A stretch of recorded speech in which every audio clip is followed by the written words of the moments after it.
Someone once suggested that the longest journey to travel is from our head to our heart.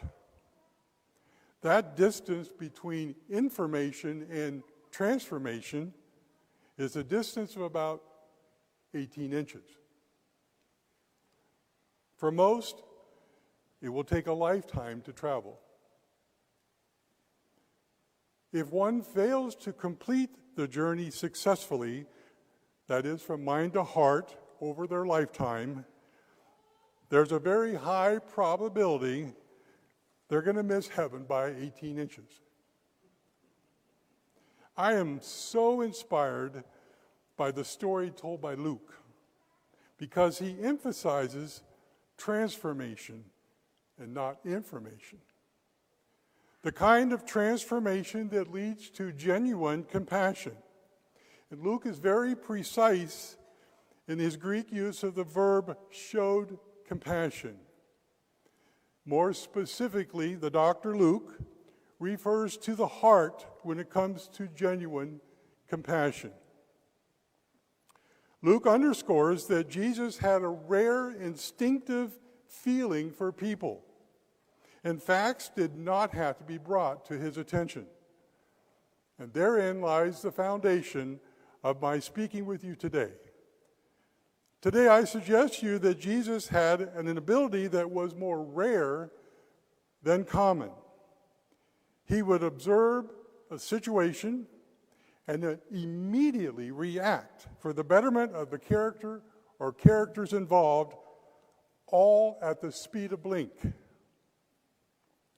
I propose to you that Jesus had a laser-focused, quick eye and was always keenly alert of his surroundings, and in addition, had a highly sensitive sympathy for people. Nothing human was alien to him. He was genuinely concerned for the concern of others. Some time ago, I read a book by Malcolm Gladwell, a staff writer for The New Yorker, and his book was called Blink. And in that book, he promotes the notion that in just a few short seconds when we meet someone, our mind has the ability to ascertain first impressions. You ever do that? We're introduced to someone at a Christmas party, and all of a sudden, within a few seconds, we determine things that we believe are true. At the speed of blink, we might be considering, where on earth did he get that tie? Does the person have an accent? Are they trendy? Are they relevant, appropriate, neat, sloppy? Is this a person we might remember from our past? Are they boring, happy, rested, focused? Are they funny or straight-lined? All of this at the speed of blink. There is little doubt that in God's well-intended creation, it was no accident that God created eyes for us to see clearly with not one, but two eyes.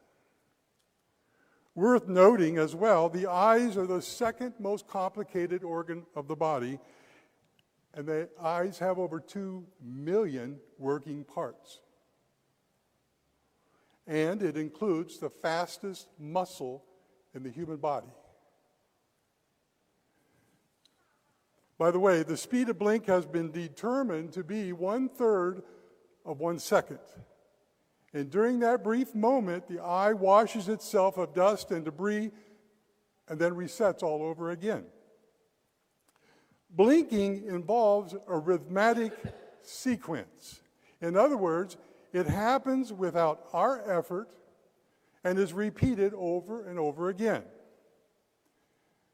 The act of blinking stands not alone in the inventory of God's creative works of things with rhythmic sequence. Consider, if you will, birth and death. The sun sets and the sun rises. High tide shadows low tide, and day follows night. Oh, but for the glory of God, we rejoice in his mighty creation. And now Luke tells the story of a widow of Nain as a pedagogy of yet another sequence in God's love for us. Resurrection over death. The story powerfully demonstrates that Jesus never needed a second chance for a first impression. Picture, if you will, the widow, along with her neighbors and leaders of the community, are exiting the gate of Nain, weeping loudly, deeply depressed, meandrously making their way down the path through the gate to their final destination. Try as best as you can to feel the weight and the pain and sorrow. Come and join her journey. It's a sad and pathetic scene. First, and far too often, we forget that she was a nameless widow. The Bible does not indicate how long she had been a widow, but the pain of losing a spouse that she had committed to and had loved her adult life had altered her life and heart. We must assume her husband was a devoted man that loved and provided for her as well as their only son. Her pain and sorrow gives us a clue to her seemingly deep devotion to a person that was very, very special to her. Now, secondly, we are told she lost her son. More importantly, Luke makes it more specific for the reader in using the Greek word for son, which implies that he was in his mid-30s. A son that no doubt proudly provided for his mother, and much like the father, rendered mutual respect and unending love to her. Now he too has died. And the emotional sludge and memories of losing a husband are being stirred up once again as she experiences the same emotions of sadness and despair. She walks down the same path, through the same gate of the same city, and returns to the same home with yet another defeated heart. What wife wants to bury a husband? What mother wants to bury a son? What human being wants to bury a husband and a son? Overwhelmingly, with good cause, the widow is hopeless. She's helpless. She's broken. And at capacity with the deepest sense of depression. And lastly, she's confronted with no spouse, no son, no income, no home, no family unit, no one to love her, and no one to love.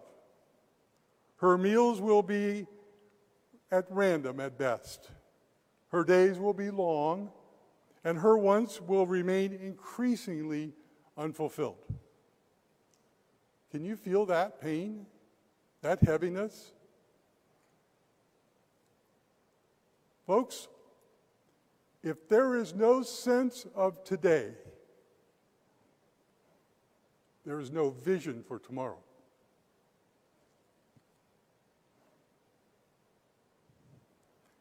Now, in contrast, Jesus and his throng of followers are about to enter the city of Nain.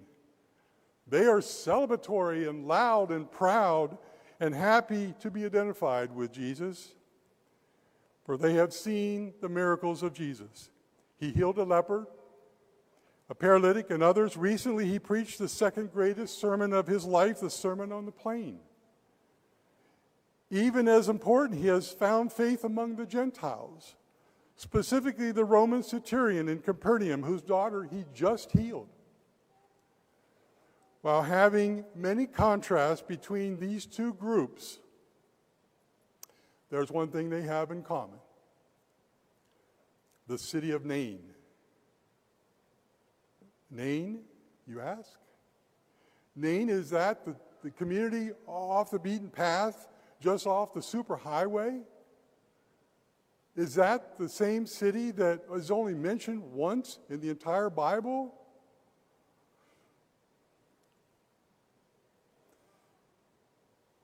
There were no walls, nothing to protect the city, nothing to protect. There was no great wealth, no elaborate temples, no historical merit, no great sermons were ever presented here, and no famous people were ever born. In fact, if all the cities of the Bible were listed by importance, Nain would be listed at the very bottom. Nain was just a common city with common people doing common things each and every common day. Oh, and by the way, the nameless widow of Nain lived there. Need I say more? And now Luke continues the narrative and writes, when Jesus saw the widow, he showed compassion on her. In those 11 words lies the epitome of the entire life and ministry of Jesus. When Jesus blinked with compassion, he did three things. He observed a widow, a nameless person. He leaned in, and he showed compassion. Take note. Jesus cared for the unknown. Jesus fought for those who had the least. Jesus stood with the weak. He never forgot the unforgotten. Jesus gave value to nameless. He was laser focused on her needs and situation. He joined her journey in life. He felt her pain. He saw her depression, her sorrow, her sadness, and he saw her brokenness. And he saw her wounded heart to the very core. And then he took action. I would suggest that Jesus was the first ever action figure. Jesus commanded the widow to do not weep. Wait a minute, did he say that? Did he say, do not weep?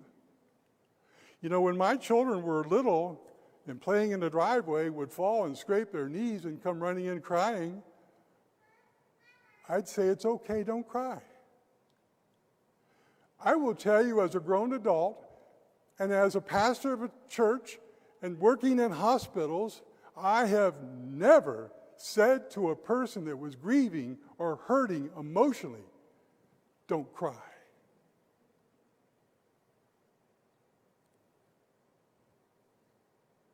But here's the difference. The widow obviously had her eyes opened as she journeyed down the path, but her eyes were clouded with tears, and she could not see beyond herself. As fellow Christians, may I suggest to you there is a difference between eyes that are open and eyes that are open that are willing to see. What Jesus was commanding her to do was to open her eyes so that she might see. See beyond self. See that she had no reason to weep. See that her only son had risen. And see that her ordinary day has just become extraordinary. See the common funeral procession has just become an uncommon procession. See that her common sadness has been washed away with uncommon joy. To see her son's common death was given an uncommon resurrection. And to hold her head high and know that Jesus has just affirmed her as a child of God.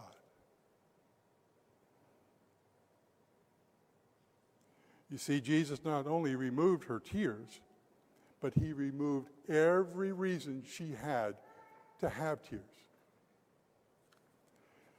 Dr. Ernest Campbell, the former senior pastor at the iconic Riverside Church in New York City, puts it this way: Jesus was the greatest of things and the worst of times.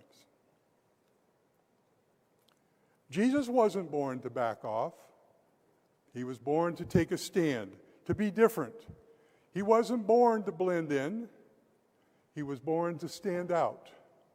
He was born to calm the seas and heal the sick. He was born to right the wrongs. He was born to make the common city of Nain uncommon and forever symbolic of new life and resurrection. He saw people and he leaned into people his entire life. He understood even the nameless of Nain had value and needed compassion. After serving in the church pastorate and working with hospital chaplains for a number of years, I felt called to a ministry working with the aging population. And I was blessed to have the ability to have started the Blaker Companies, three different entities, all working at various levels with vulnerable adults and people of age. God richly blessed that ministry to the point when I retired, our companies had accumulated contracts with thousands of licensed senior communities in 32 states and Canada. Most assuredly, the calls that were made to our 1-800 number were the direct result of a medical event or an unexpected fall. The one thing I discovered after all the years of working with seniors became my motivation to work with a colleague of mine from Princeton, Reverend Shannon White, in the book, The Invisible Conversation with Your Aging Parents. And that one statement that continues to be said over and over today by people of age is, we just didn't know what to do. Let's suppose for a brief moment that we're the ones confronted with an opportunity to show compassion. Let your imagination play along for just a moment. Would we rather send someone else to do the work? Or do we have to stop in committee and discuss with our home and our family or our church with other like-minded people the three questions? Who is the right person? What is the right time? And what is the right thing to do? Is it easier to throw money at a situation and move on?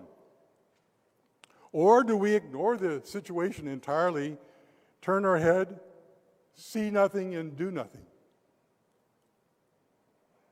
What I'm suggesting is we need to see people and respond the way that Jesus responded. When we are called to blink with compassion, we are called to see something and do something. There's a Greek word used by Luke, splachnismai, and there's no test on this, so you don't have to write that down. Splachnismai. And it's the Greek word that's used 12 times, only 12 times in the New Testament. 8 of those 12 times, splachnismai refers to the emotions of Jesus. It literally means innards. It literally means the vital organs of our body, the heart, the lungs. And that suggests that when we show compassion, it comes from the most vulnerable part of who we are as human beings. Do you ever wonder why the vital organs are hidden? Because they need to be protected. They're vital. Luke, the doctor, knew this. When we go down to get in our car to go to lunch here in a few minutes, what's the first thing we do? We put on our seatbelts to protect the vital parts of our humanness. When a police officer signs in for duty, he puts on a bulletproof vest to protect his most vulnerable parts. When we experience true compassion, our body is affected. I challenge you to show true compassion and not feel something going on inside of you. That's splanchnizomai. Likely our heartbeat increases, our blood pressure will be affected, butterflies might appear. We feel something in the pit of our stomachs.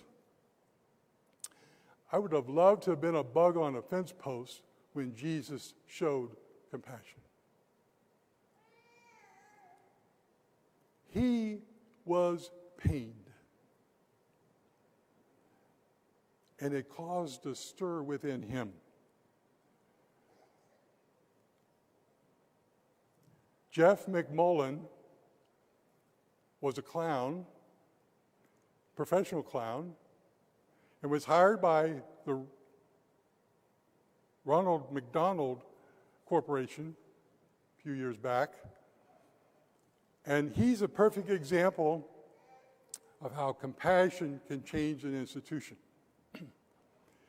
Back in the day that he was clowning in children's hospitals, they were required to have 2 handlers with them at all times to go before the clown would come into a room, make sure there was no one that were afraid of clowns, and make sure the rooms were ready. And he couldn't give personal information about himself. And even before COVID, he wasn't supposed to touch the patients. We understand that. One day he was going in a children's hospital, and a little boy connected with wires and tubes, and a personal attendant tugged at his costume and said, "Ronald, would you hold me?"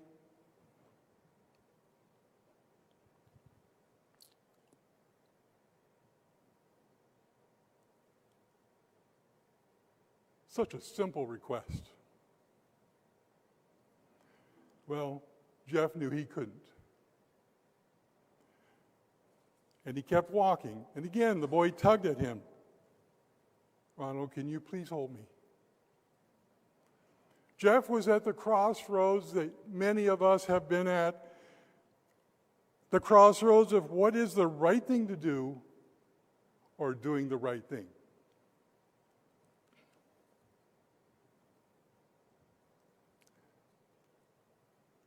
Jeff turned to his attendants, his handlers, and said, "You all go ahead and wait in the van." And he turned around, took the little boy and his attendant and his parents back into his room.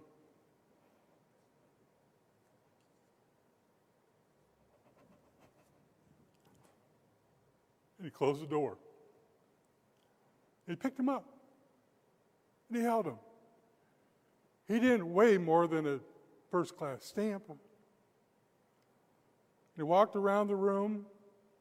The little boy talked and carried on. He was frail, soon to pass away. After a few minutes, Jeff put the boy down and went over to the parents and said, "Here's my phone number.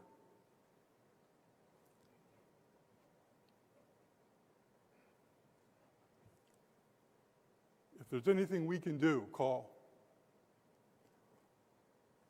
Well, the boy did pass away, and Jeff did lose his job. But Ronald McDonald Corporation hired him back as a consultant.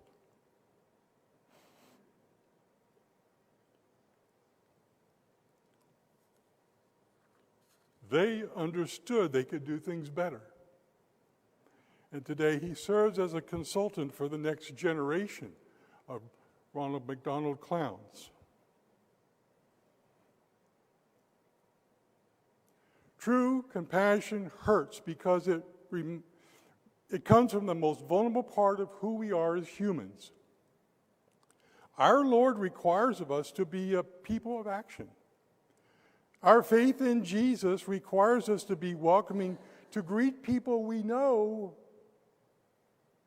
but embrace people we may not know. It requires us to be more patient, preparing our eyes and heart to be ready when compassion is needed. Requires us to be more helpful, to volunteer at the diaper depot and sit beside those in need and pray with them. requires us to be more generous, to make visits in hospitals or nursing homes, to reach out to those who might be physically or emotionally suffering. Listen to their stories. They have one, you know. This speaker suggests to you today that some of the most memorable moments of compassion are never recorded or witnessed at all. In my life experience working as a pastor and in hospitals, I've come to realize that the most powerful and tender moments have taken place behind closed doors. It's when a family is surrounding a loved one at bedside in their final moments. It's a time I invited a person off the street to have a meal and put their feet under the same table in my home because they had no table and because they had no home. It was a moment I informed an 80-year-old spouse that her partner had committed suicide to avoid the pain of cancer. And then I handed her his final handwritten words that read, "Meet me in heaven."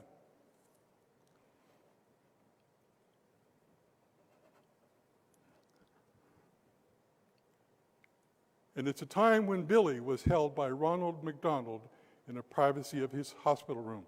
There are Billies hurting for our compassion everywhere. Some Billies are sick. Others have yet to be told that they are sick. There are Billies living around Central Presbyterian Church in the heart of the most impoverished zip code in Franklin County. Billies live in rural areas where people often go unnoticed. Billies speak both loudly and softly, but they all wish to be heard. Some Billies do not speak. Others cannot hear. Others cannot see. Some Billies are in good health, and some can't remember when they had good health. There are very young Billies and very old. Some live in high rises, others struggle to survive under a bridge. Wiser we will be when we realize there are clowns who make us laugh that are crying on the inside. There are ministers who need ministers. There are doctors who need ministering, and ministers who need doctoring. When we acknowledge Christ, we begin to share the mind and eyes of Christ. We begin to see with his eyes. We reach out to others with his desire, and we seek action over speech. We begin to seek ways of showing compassion in uncommon ways. What if the marquee on the front of our church here read something like this? We are a church filled with common folk who are prepared to do uncommon things in uncommon places at uncommon times. So in closing, when the sugar comes off the pill, are we truly able to answer the questions that are required of us? First, are we willing to move beyond self and be more Christ-like? Do we have a quick eye? Prepared to lean in and show compassion without hesitation? Are we prepared to suffer as we consider compassion for others? If we are able to answer in the affirmative to these questions, then we too will become the best of things in the worst of times. Amen.